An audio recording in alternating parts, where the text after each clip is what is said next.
Startup Podcast PH is co-produced by Sprout Solutions. Check out our partners in the description.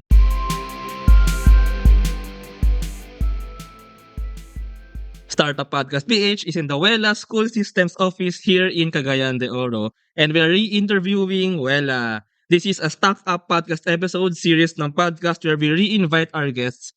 And now, pag-usapan naman natin ang business side ng kanilang startup. So, hello again, John Vincent Fiel, founder and CEO of Wela. Thank you. Thank you din, John, for once again, for having me, Wela here sa Startup Podcast PH. So hopefully may share ako sa mga viewers natin this day. Naalala ko yung yung same yun, parang joke mo dati. Yun din yun, nag-hi-Jan ka rin nung first episode natin. Tapos, pero by the way, yung first episode nga natin kay Wela, so more of introducing ano nga ba si Wela, ano nga bang ginagawa. And by the way, ang episode natin with Wela is actually one of the most viewed episodes. Parang around 4,000 views na ata sa YouTube. Parang I think top 3 or top 4 siya na most viewed. So, thank you. Yun. Sikat na sikat si Wela. Actually, very big na si Wela. Ayan, nandiyan tayo sa office nila. And 100 plus employees na si Wela now. Pero ayun, pag-usapan natin. And I'm very excited to dig deeper sa business side ni Wela. So, recap lang, refresh lang natin ang ating mga listeners. Ano nga bang Wela and ano ba yung parang value that you provide to your customers? Okay. So, si Wela, has this web and mobile app, for schools siya, primary users namin is yung mga parents. So, si parent, ma-monitor nila yung mga students, kids nila sa school. Okay, mag-Tagalog? Yes, Tagalog. Okay. Yes. And then, what they can view in the app, as I've said, monitoring siya, yung attendance nila, news and announcement ng school, grades, may analytics siya doon that parang you can see how your child was performing all throughout the years. So, andun na rin yung mga assignments, mga schedules, importanteng schedules. Para ikaw naman parent, you won't miss special event ng kids mo. Alam naman natin, parents are so busy, with their work, mga parents natin. So, with this tool, si Wela nakatulong to bridge yung parents and students and the school. This really makes me curious, Noong una kitang na-interview, ayan, well, yun yung triangle, yung students, yung parents, and yung teachers. Correct. Pero, parang, I think slowly, mas na-determine nyo na it's more for parents. Is that right? So, can we know more, bakit, or papaano nyo na-determine din na yung parents yung talagang mismo gumagamit nung Wela, and parang sila yung talagang natutulungan nila, like, more than the student, more than the school? Kasi, the school, kung kami, clients namin si school, di ba? But then, si school, yung clients naman nila ay ang parents. Sa bagay. So, if we make parents happy, and mas definitely tatangkalikin nila yung product natin. So, that is why, we're not saying na mas important talaga yung parent, we make sure talaga everyone is connected and being valued. But then again, the bottom line here is si parent diba? Yeah, actually ang galing ng perspective na yun. I mean, really, ang galing niya kasi it's true, ang parang direct customer nyo, first of all, si school. School yung nagsusubscribe, is that right? Correct. Pero si school, ang customer naman niya is yung parent. So, dinesign niya si Wela for the parents kasi si school, yun din naman yung gusto yung gawin niya. Yeah, to make parents happy. To gain more enrollees. Amazing. Ayun. So, can we know lang we call this in the startup world, product market fit. So, I remember parang nung una nyo, ang pinakasimula ni Wela, yung meron ka nilapitan na 3 teachers na pinaka-basic, So, pwede pa kwento lang from that, paano nyo unti-unting pinivot or dinevelop yung product and up to what is it right now? Yes. So, as you mentioned, nag-focus kami at first in helping teachers. And after that, na-solve namin siya, na-notice namin parang may kulang kung teachers lang. Kung teachers lang. And then the school din and the parents as well that thought of, paano naman kami? Diba? And kami yung, diba, siyempre sila yung nagpapaaral So that's when this came up, yung, okay, we need to do something and we need to develop to add more value not just for teachers, for Mm. the school, but also sa mga parents. Thus, ayun na yung Wela ngayon. Tsaka ang galing 'no, kasi I mean in terms of the business, Mm. yung teachers, you if you help them, it makes their lives more, I mean easier, more Yes. efficient yung job nila. Pero at the end of the day, ang nagbabayad dito yung parents dun sa school. Exactly. So actually if you look at it, dun nanggagaling yung pera sa Correct. parents. Oo. So kung sila yung pasayahin mo, more profit for the school, more profit for I mean as a Yes. provider ng Oo. technology. Exactly. Galing, galing. Just to ano 'no, parang para din malaman natin, ano lahat ng parang features or what are all the things that the parents can do? You mentioned kanina na yung mga, attendance, announcements, pero, na-determine niyo rin ba ano yung parang pinaka-ginagamit nila dun, pinaka-important for them? So, para lang baka meron Okay. pa tayong mga parents diyan na gustong mag-promote ng wellness sa mga school nila, di ba, Yeah, mga yeah. gano'n. One also is the one I didn't hindi ko na mention a while ago is yung ease of paying tuition. Ah, So with Wela, they can do that in in the app. and the app, in the mobile app din. Hindi mo na kailangan pumunta ng school. Dati Oo. naalala ko lang dati so I studied in a private school nung elementary ako and Mm. bibigyan pa kami ng what do you call that, yung parang tuition Yeah, fee yung slip, bibigay sa classroom tapos, assessment. bibigay ko sa parents ko, tapos sila pipila pa dun sa Correct. pipila pa dun sa Mm. office. Minsan mahaba pa nga yung pila, eh. Pero ngayon online na siya and naka-connect na ba ito sa mga banks, ganyan, Yes, wallets? correct, oo. Oh. Ako, I myself as a parent din ako, Mm. I'm happy that I'm a Wela user So as well. When we enroll, we don't need to go to school, to line, gano'n. So, yeah, it's, para Mm. sa'kin, na-realize ko rin ba, ikaw mismo gumagamit ng app Ang mo, galing 'no? how helpful it is. So you can develop it kasi ikaw mismo ay alam mo kung ano yung problema at alam mo kung ano yung kailangan mo 'no, Yes, as a oo. parent. Aside from yung sa tuition fee, ano pa yung as a parent din, ano yung parang Yung nagagamit? isa din is, eto meron 'to sa iba 'no, yung RFID attendance, yung in and out. Sa classroom or sa Yung school? pasok, labas sa school, Sa gate, sa sa campus? gate. Yung sa'min is connected siya dun sa app. So ako din, at si misis ko kumukuha at humatid ng kids 'no. With our app, I will know that it's time to pick up my kids na. So, and this was attested by other parents as well. It's very helpful to them na when to pick up na, and then if hindi man sila yung mag-pick up, they will know na na-pick up na yung student nila sa app. And may added security din siya is that yung app kasi namin or yung system itself, di-display yun kung sino lang yung pwedeng mag-pick up. I-che-check ng guard, pwedeng i-check ng Yes, guard. oo. So parang may verification, for example, may driver, ganyan, Hindi pwede. basta-basta Oh. anyone. So may added security ano siya. Ang galing, So may naka-connect yung app, yung system ng app dun sa system nung guard din? Hardware, yung device dun. Ano yung hardware dun? Paano siya? Kami din gumawa.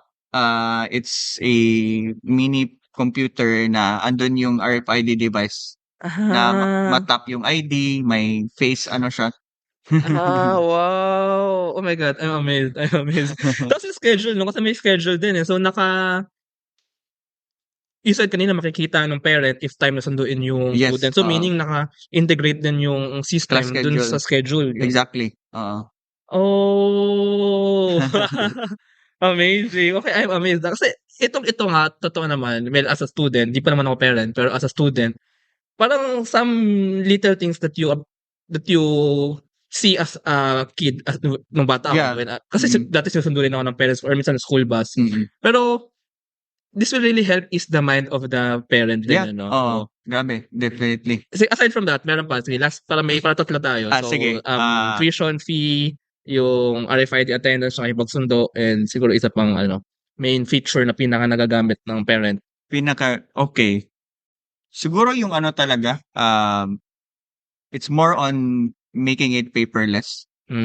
As a whole. Alam mo na yung ganito, like, when your kids kayo usap during dinner, how's your school? May assignment ka ba? Walang masagot. Okay, gets. Parang, it's either they shy to talk about it or they forgot. And then, as a parent, parang it's a responsibility to guide.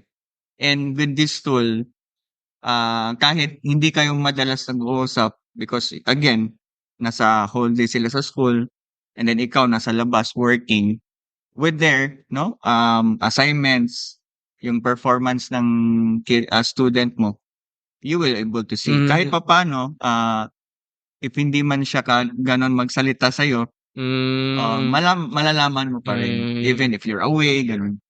Masaya din mag-reminisce 'no, kasi nung student ako, may homework assignment notebook pa kami. Assignment 'Di ba? notebook, 'di ba? Oo. So, bawat teacher isusulat sa blackboard, then kami Correct. kokopyahin namin. Kopyahin. So, ngayon ba parang yung teacher puwede na rin niyang ilagay dun sa app direct Yeah, siya kahit either assignment? laptop, tablet. So parang read the certain pages in the book Exactly, or ito yung mga questions, then makikita ng parent, then tatanungin ako nagawa na ba nung anak nung ano. Yeah. Oh, interesting. So Ayun. not just that, no, kasi nga monitoring, the third one is about monitoring. Meron din dun yung mga parang badge system. So parang Gamification din ba? yes, Parang, parang yung anak mo did something good today. hindi That na is also hindi na tatatakan ng star ng teacher, Ganon, nasa app na, nasa makikita app na na. agad ng parents. Dati Correct. papakita mo yung star mo sa 'Di parents ba? mo. Ngayon nasa app na. Yeah.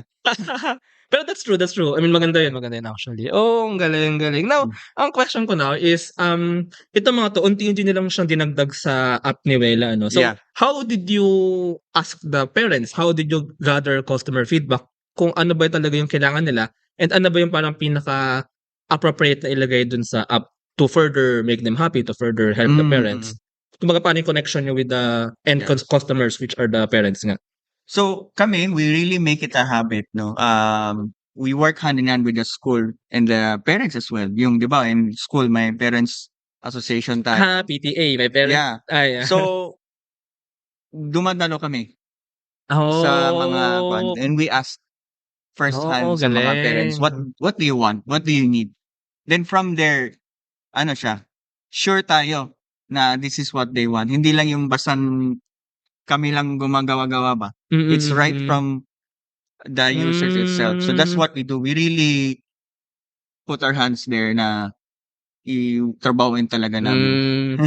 And ano 'no, so right now si Wela ay parang medyo focus sa private schools. How many na nga ulit ang private schools na gumagamit ni kay Wela? So in Philippines, we have mga 300 private schools. Wow.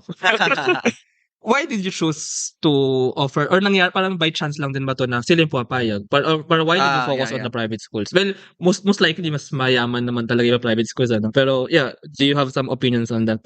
But you have a point on that. But actually, marami pa yung gobyerno. True naman. It's just that, I don't know, maybe mahirap lang yung in my point of view, ang procurement system. Well, true.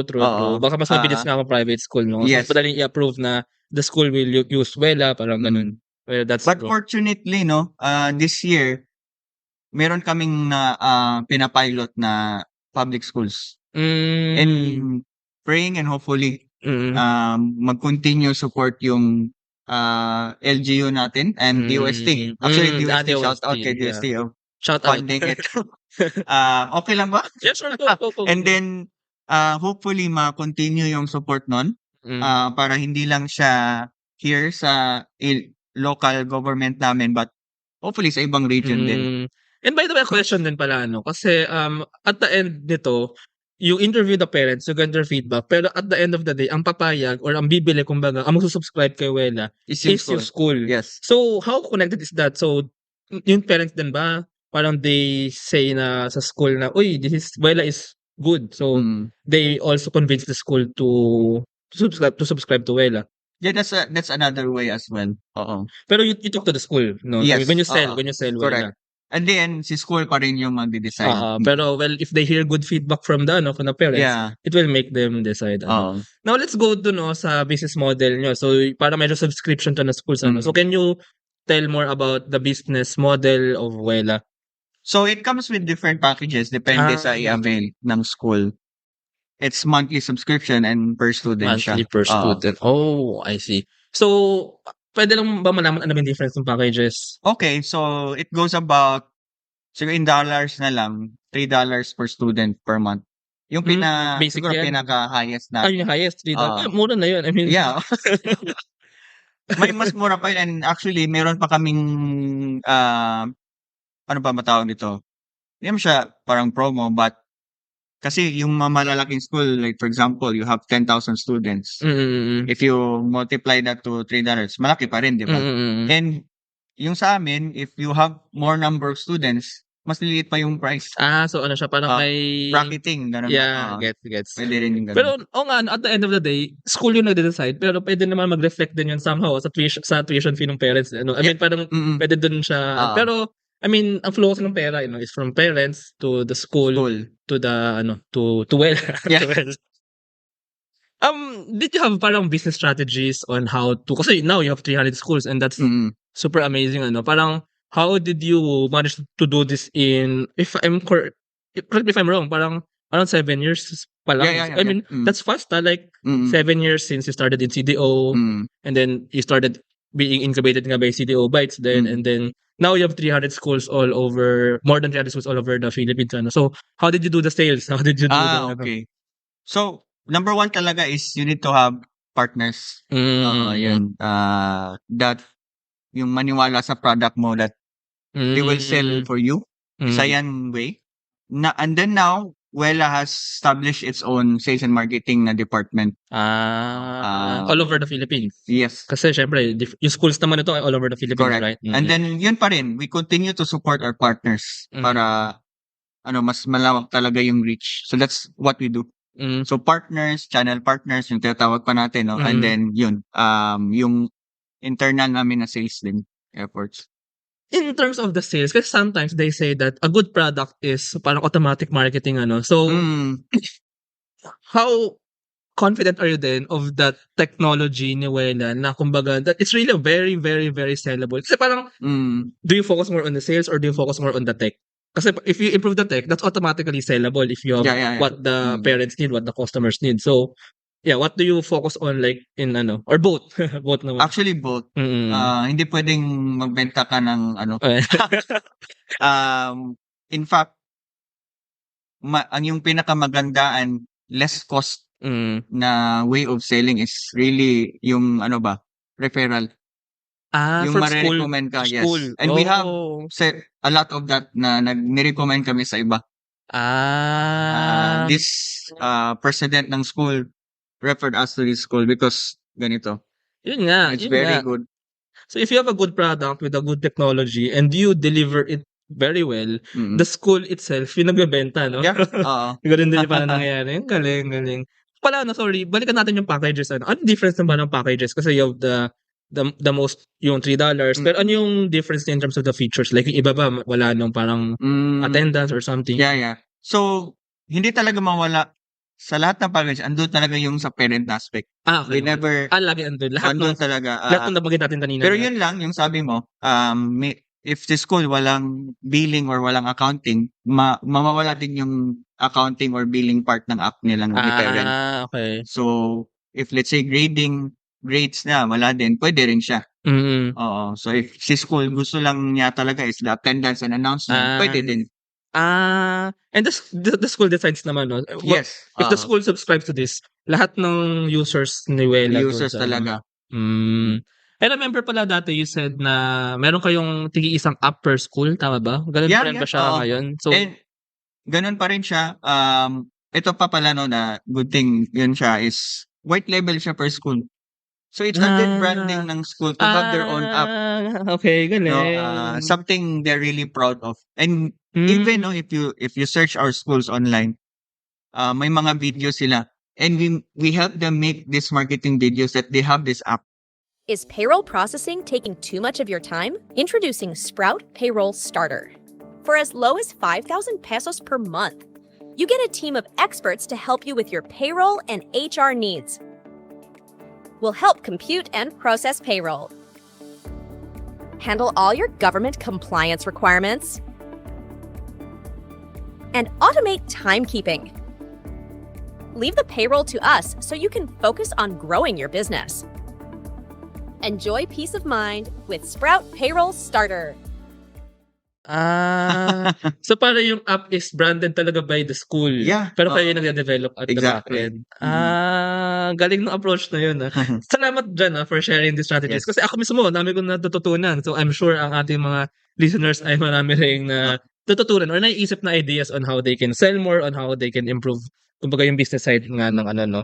Now, we're in the office of Wela and nagsimula kayo, wala kayo office, no? Nagsimula kayo, yung shared kanina na first cohort nga ni CDO Bytes, ang office ay parang medyo classroom lang, So, when did you decide to have this, yung sarili nyong office? And then, how did you grow the team to now over 100 employees? How did you hire? Mga ganun. Basically, how did you scale or how did you grow the organization? Okay. So, siguro I'll go back from the very beginning. Why, yung question mo, why nag-decide ka mag-office? And when na ba kayo nag-office here? Lately lang. Recently. Yung first namin na office talaga, we used to own an internet cafe. Doon din kami. Nahiya kami kasi nakita kami sa client namin, uy, andito na pala yung Wela's Internet Cafe. Pero ano pala naman dapat ikahiya doon, I mean, kasi at least as a startup, you're doing But back then, walang idea mga tao sa startup sa Yun lang so yun, fortunately, nag-offer yung DUST and CDO Bytes that mayroon sila yung yung Hear It program ba yun na may mga TBI. For the TBIs, So yun yung naging first office namin. So we grabbed that opportunity. Salamat dun sa kanila. Yung very first, kasi on construction pata yung yung buong TBI talaga. Sa USTP. USTP. So we transferred there, yung binigay mo na yung parang classroom siya. And then nalipad kami doon sa TBI na mismo talaga. Office na. And then afterwards, ayun, as the team is growing lumipat na, kumuha na talaga kami ng our very own talaga na office. So ito na yung office na yun, ito. Or meron kayong bago pa? Mas maliit. Kasi mas maliit siya. Ito malaki Actually, lilipat na naman kami. Lilipat kayo ulit. Kasi yung mga people here nag-work, yung kasya lang is nasa 30-40. And we're about 130 So, hindi na. Ngayon, kami, ano ba tawag nito? Flexi. So, some are on there are days that work from home ka. So, ganun kami.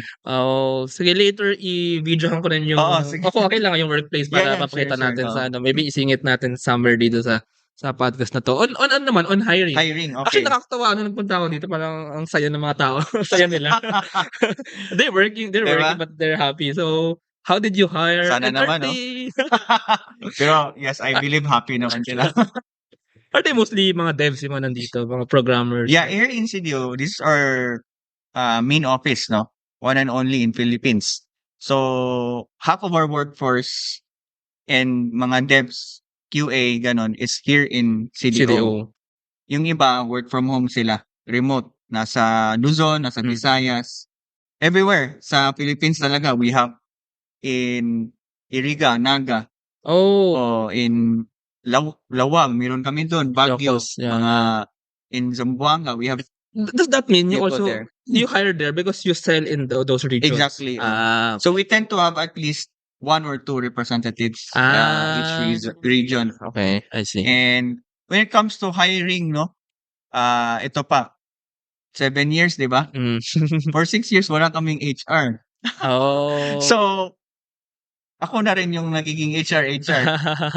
Even hiring tsaka payroll tsaka yung payroll, we have our finance to do it. Okay. But to hiring, it was ikaw nag-interview sa lahat.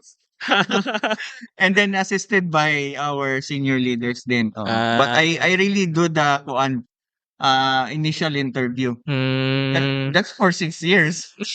And now meron na HR. Ngayon pa lang kami nagka-HR talaga. When you were doing the interview, ano yung parang may tips ka ba on parang or thoughts on how to hire properly, how to find the best talents, how to screen ganyan? Ito I interview very quick. Okay. 5 or 10 minutes. Ang tanong ko ganito, 3 lang. Yung isa is, anong talent mo? Okay. May hobby ka ba? Do you sing? Do you dance? Talaga? Ganon. Okay.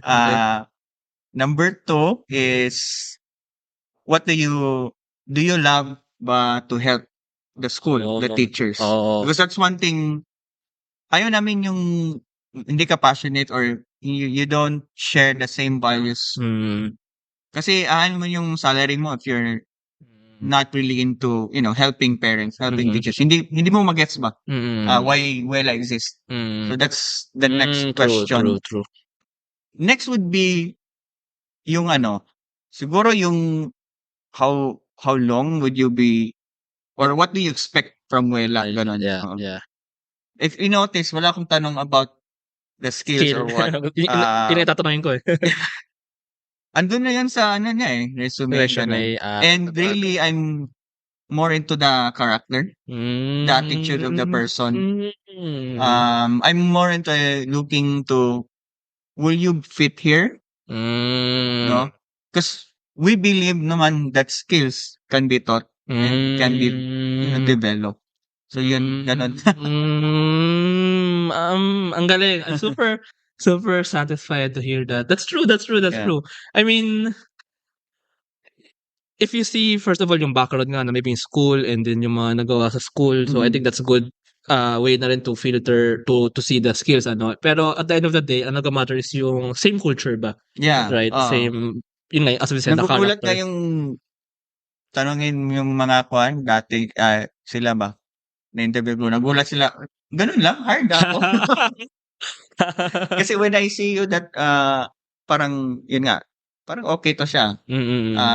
He or she can fit well sa environment and the culture you said. Okay.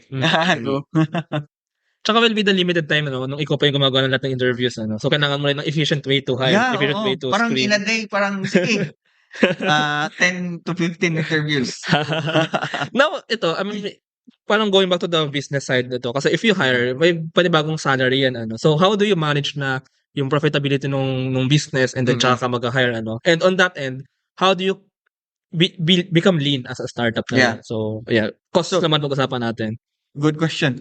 We hire as needed. Okay. So, ayan, tinatanong namin each department. First, before we hire talaga, we identify why we need to hire. Okay. So, we list down, sige, okay, ikaw, list down mo yung anong ginagawa mo everyday. What are the tasks? Before we hire talaga, we need to identify ano yung pinaka-root cause, why we can't deliver this, why are we not efficient. Yung current teams. Yeah. Okay. Maybe it's not the number of people. Maybe it's our process that it's a problem. So that's why here in Wela, we don't usually hire every year and wala din masyadong umaalis. That's Thankfully, good. thank you guys. Ganon siya. Why umabot kami bigla in 100? It's because we prepared Wela for what's next. Pero parang I think andyan na siya ng number talaga. I don't see Wela talaga umabot ng 200. I don't know. We don't know yet. Depende. Yeah. Pero to answer everyone why umabot na kami sa 100 right now, it's because we prepared Wela for the upcoming projects. So we nag-project na kami. Mahirap kasi if may nakuha kaming project doon, school, in this area, and then wala kaming tao, saka pa siya iti-train, mahirap siya. So na-share na kayo parang anticipation na rin sa Yes. Pero ang ganda nung sinabi mo na na parang you hire as needed. Yeah. And kumbaga, you ensure first yung efficiency ng process. Exactly. And pag kulang na talaga yung capacity, that's only the time when you kumbaga yung maximize mo na rin yung efficiency. Pero pag kulang na talaga yung capacity, tsaka ka na mag-hire. But you still hire in anticipation of future projects. Yes. Iniisip kasi iba na may problema. Kulang tayo ng tao. Ganun yung normal, di ba? Pero hindi natin na-realize that the problem is within. So that's why we need to fix first our system inside. Amazing. I-video clip natin yan for our shorts and our reels. How important are partnerships with other companies, with other businesses? So, do you have parang partner companies rin that help you with like other operations or in sales? So, can you share those naman? One is we have a partner for our marketing. So they do all the mga videos, ibang materials namin. We believe in synergy. Parang hindi kami yung tipong akuin lahat, ganon. We want to focus and master the art of kung ano man yung Yeah, namin, core focus. And let others partner na lang kung saan dun naman sila magaling. So si Wela focuses on schools and dev, no? Para Yes. software dev for ano. Mm-mm. Tama naman and parang mas efficient din eh. So si Wela gagaling sa paggawa ng software for schools and then yung mga other kumbaga business processes ay Yes, kumbaga with your partners ano. exactly. Na ito, John, medyo personal question. Pero when you started, actually nakinig pala ako nung sa panel kahapon sa Tech License event, no, Tech License by Sims event, and you were a panelist doon, no. Actually, you shared na onte yung sagot sa question na to. Pero when you started, did you imagine na magiging ganito si Wela? Magkakaroon kayo ng office with 100 plus employees, 300 plus schools, and now you have schools sa Indonesia, right? So, Yeah. did you imagine? Did you have this as parang this is what will happen back then? To be honest, hindi. Actually, year 1, umabot na sa isip ba na i-stop na namin? Talaga? Kasi nga, yun, Before incubation or after even During. after? During. And Mahirap then, na. Parang ito yata yung value of debt na sinasabi nila for startups niya. nasurpass namin yun, and then on the third year, naisip na naman namin na parang hirap na to Actually, bumalik na naman yung thought na yan during pandemic. Kasi they thought pag edtech ka, during pandemic, ganon ka agad. Actually, hindi lahat ng industry that time didn't expect. Even siguro education. Why? Because even if you have a product, at that time, questionable if yung bata mag-aaral and who will pay for your product? Yeah. So, yun, in short, I didn't expect maraming challenges along the way. What exactly are the hardships na nagpasuko sa parang almost suko sa inyo? Parang if I may ask. Yeah. Sige. Yun, for 3 years ay wala kaming salary as founders. Ganun, isa din yun. And then the day, it's may financial factor din siya pero yun, naisip namin, we are getting good feedback from the users.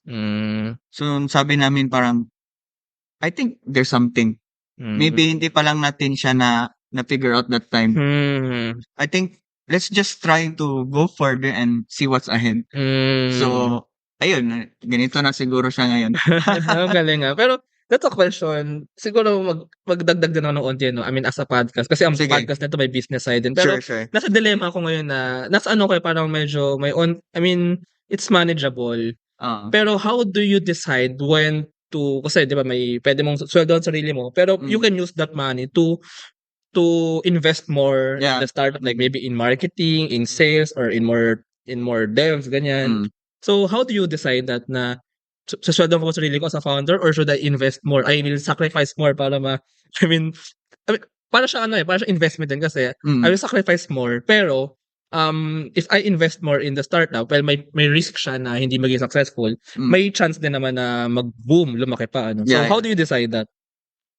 Well, in my opinion, since pumasok ka dyan and ano ba yung purpose mo in the first place? So, yun, business it's business.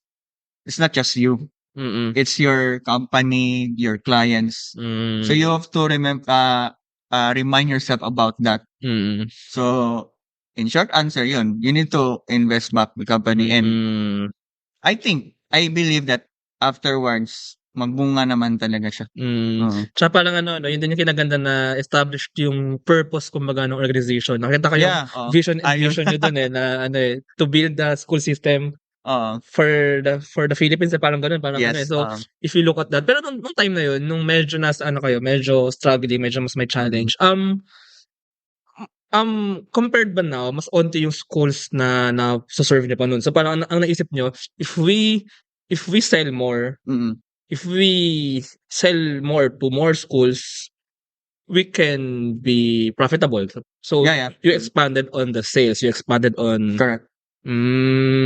So, ito pa, as a founder, hindi ka man expert on finances or what, need mo talaga matuto basic na Basic na basic na ano ba yan, business math or what well, I think to come that's up with important. numbers. Ayan. So, parang ano, no, ang nangyari din is, meron kayong mga current clients na actually revenue making. Yeah. Pero hindi pa siya enough like for profitability. Mhm. So, doon papasok yung scaling na sinasabi nila. Kasi ang scaling actually, ibig sabihin yan, parang you have the tech, but you don't add much expenses Correct. because you already have the tech. Pero that tech can actually serve more and more Exactly. customers. So, parang dumating kayo dun sa barrier na ano you already have the tech, may validation na rin ng Yeah. inyong, may product market fit na.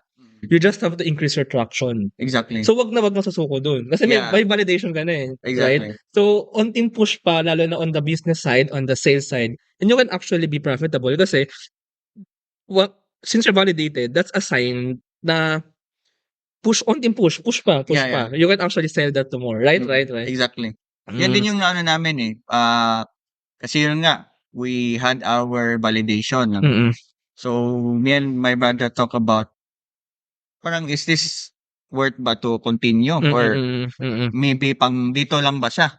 So yun, sa we bagay. really need, yung sabi mo, we need to push, we need to test kung kaya ba natin siyang i-scale kahit andito lang tayo and we can deliver the product elsewhere. So yun yung we prove talaga. Galing. Actually, yun yung parang stages din ng startup, no? Actually, yung first stage, well, idea ka pa lang. Second stage, may product ka na, may MVP ka, and then, pwedeng wala ka pang fit, wala pa product market fit, ano? Yeah. The next stage, may fit na nga, may validation na, pero you still have to increase your traction. Exactly. No? And, when you increase your traction, actually, ang possible challenges din dyan is, for example, you're based in CDO, baka somehow, nagsimula ka sa CDO schools, right? Yeah. Ayun. Baka somehow, hindi pala ganun ka-match with other Ibang region schools, correct. may culture, or maybe language din. Yeah. So, how did you, paano yung nalagpasan yun? Yun nga. And, Okay. especially, si Wela ba ay in English, in Tagalog, in Bisaya, in English naman. In English na. Ayun. Pero, how did you, and do you think similar din naman yung culture with other schools? Actually, iba-iba. Iba-iba rin. That's where you have to make sure and you can prove talaga that you can scale if you can surpass that yung product mo can adapt to this environments, to this culture, ganun siya, with less development time, with less deployment. Oo. Grabe. Pero ang laking parang ang laking parang ang laking gap na tinalon nyo, no? Kasi risk siya, Risk no? siya, Pero can we know lang, parang ano yung difference in like culture or use in different schools in the Philippines? Siguro kung private schools, no? We're talking about private schools. Kahit they fall under DepEd, diba? Required qualification. They Same follow curriculum. Then again, each private school shines in a different way. May iba-iba talaga silang computation, ganun. And yun talaga, if you're in our case, you need to, figure that out, maneuver, make your hours, products as adaptable to this situations. Ang galing. Yan din yung parang importance ng in terms of scaling, your product also needs to be adaptable. Needs to be flexible somehow. Kasi hindi naman pwede may product ka, iaasa mo na lang na yan na yun for after Kasi kung gano'n, wag mo na lang i-start up. Diba? Ibenta mo na lang siya sa client na yun. Hindi man siya mag-scale. Yan, scaling. Very important sa startups. Ang ating final segment, what are your thoughts on fundraising and bootstrapping? I believe when you started, you just bootstrapped, and then, but later on, you had investments, is that right? So, can you share that thought also on why kayo kumuha ng investors? Okay. In our opinion, you will get investments when you have a clear yung nasabi mo nga, product market fit. Okay. Na-validate mo. And there's really a market. So that's the time you ask for money to fund you to scale that. Yun nga. So yung barrier na, yung gap nyo, doon pa kayo kumuha investors kasi you really need more capital nga to sell more. Exactly. That's what we believe in. Oh, Para hindi yun. naman kami mapahiya sa investors namin. Tsaka yun din yung parang how do you convince the investors, no? Now you already have clients, eh. You Yeah. already have paying clients. You're already revenue earning, no? Exactly. If they just invest in you, then you have the capital, Mm. you'll be profitable, and then may return din sa kanila. Yeah. Oh, pero at the start, no, when you were bootstrapping, did you think agad to getting investments or talagang No, wala talaga. you really pushed yung pinakakaya ng pera nyo, ganun? Yes, we Ah, did that. Oo. To be honest, we didn't expect them to have investors. Oo. did you find or did they approach you? Or both? Mine was strange or funny. Well, I think ganun din naman. Medyo ano. Parang unexpected siya ba? Kasi we had a client in Manila. And then, pag mag-travel kasi ako that time, limited sa funds eh. So, ano gawin ko? So, I'll make use, pag mag-travel ako, I'll make use that marami akong ibang agenda din. Ayan. So, ayun, nag-join ako ng iba't ibang event. Sa Manila. Makalibre ka pa ng Pagkain. Kidding aside. And then yun, surprisingly, doon yung naka-join ako ng isang pitching event. Anong event yan? Sorry. Okay. Okay, sure. Yung sa Libanes. Oh. Sila yung first na nag-invest sa amin. Interesting. So, yung meron silang every year yung tech planter. Yeah, tech planters. Galing. And then now, when you had the investor, ito naman, para mostly nga for sales, no? May product na kayo, or did you still further develop the product? We never stop. Kasi, we're talking about, every day we talk about innovation. True. And how can you not be that innovation if you stop? Yeah, true. So, until now, we seek, we create new ideas.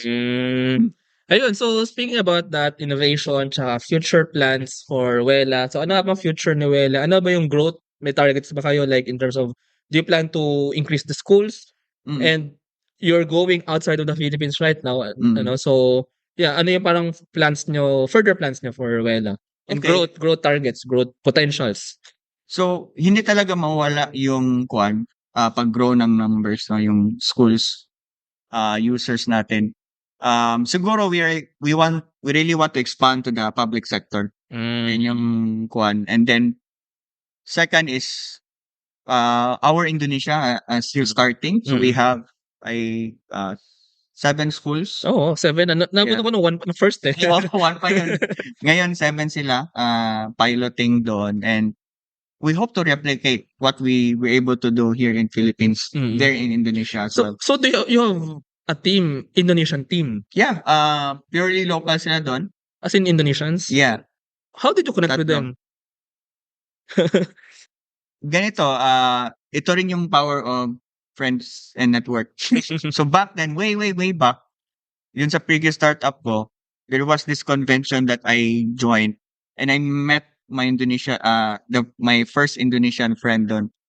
And until then, nagkaanak na rin sila, naging father na rin sila. We still keep our connection. And then he's also they're also founder there, startup. Back then, now they're working corporate, nag-business. And then yun, I asked favor as a help. Can you help me find people? So yun siya. It's really important you keep your contacts, friends, or network. Very important siya. Sa Jakarta ba to? Sa Yes, capital, Jakarta. I see. Aside from that, so in the Philippines, moving into the public sector and still continuing on the private schools, right? Yes. So ano ba? Is Wela for elementary or high school, senior high, university? Okay. We started with basic ed talaga. Okay. And then our 4th year, we expanded to colleges. So ayun na, we still keep on improving and continuing our developments and deployments sa mga colleges and universities. Colleges and universities for parents then? For ano na siya, for students. Students na At the same time, pwede rin si parents. Pero andun pa rin naman yung attendance, right? Yeah, yung attendance tsaka yung assignments. Yes. Yung parang siyang learning management system na rin. Parang Pwede, you may can ganun na say, rin. ganun. Pero I mean, I believe ang parang branding nyo is end-to-end school management system. Exactly. Tama. Mm. Ayun. So, ayun, grabe. Ako personally, ang dami kong natutunan. Ang ganda actually ng usapan na to. It's very nice to hear from an actual startup founder based in CDO na talaga nag-scale ng kanilang product. And ang ganda ng story ng Wela. I mean, you started nga with those 3 teachers na na tinulungan mo lang. I believe that's very, very simple program lang, very Yeah. simple, and then you build this company na all over the Philippines, now into Indonesia, and then you have this very large team. By the way, do you plan to other countries pa? Do you plan to expand pa to other countries? Maybe our next stop is Malaysia. Malaysia, Vietnam, pwede rin ba? Vietnam, yeah. Vietnam, mga Southeast Asia. Southeast Asian, yes. Oh, I see. Ayun, maraming salamat dyan for this conversation. Thank you. And sana ang ating mga listeners ay maraming natutunan. And by the way, if our listeners pala want to know more pa about, want to connect with you or want to know more about Wela, baka may parent na nakikinig dyan or school owner or student na interested kay Wela. So, how do they connect with you and with Wela? Yeah, we have our website, no? It's www.wela, isang L lang, hindi yung sa hair. Kasi meron nung sa hair. Yeah. Wela.online. Wela. So we have our website there. We have a form that you can inquire our services. Or if you want to partner with us, no? As mentioned a while ago, no? We also look for partners. Ayun. So, maraming salamat dyan for Thank you. this Stock Up Podcast episode number 3, where we invite our previous guests to talk about their business models and the business side of their startups. Salamat! Thank you. Thank you very much to our 48 patrons. This episode is super powered by AskLexPH Academy, our official e-learning partner. Get certifications on Lean Six Sigma, project management, data science, and more. One CFO, CFO services, bookkeeping and tax, and payroll processing for startups and small businesses. Tuala, privacy-focused digital experience for sharing identity information across Web 2 and Web 3 ecosystems. Wonder Brand, next generation data science-driven brand strategy and design company for emerging markets. Doon, Philippines' first fully insured peer-to-peer car sharing marketplace. And Space Cebu, global co-working space, private office and meeting rooms for startups, digital nomads, and freelancers. Mamiki Super Pet App, the Philippines' first ever one-stop mobile app for pet products and services. MarketMind Local, a digital marketing company focused in helping small and medium businesses. Mata Technologies, Philippines' premier provider of virtual tours and maps for LGUs, real estate, tourism, and private businesses. Hire Business Solutions, provider of the most configurable cloud-based payroll system in the Philippines. Smile, consent-driven digital employment verification service to make smarter decisions faster. DVCo Technologies, IT solutions specializing in software development, blockchain smart contracts, digital wallets, and cybersecurity. Drive Manila, Philippines' largest peer-to-peer car rental community. Ignite Careers, career matching platform for Filipino talents and hiring companies in the outsourcing industry. Looking for buy and sell online with Sigurado sellers. NutriCoach, personalized nutrition and weight loss programs for you. Benjoy's food products, Domo Premium Bacon Ends, Tapa, and Tocino. ROC.ph, our creative marketing partner. Get unlimited digital marketing services monthly. This episode is powered by Contact RFID Business Cards, CodeSham, Kazam, Jure.ph, Big Giant Games, Founders Launchpad,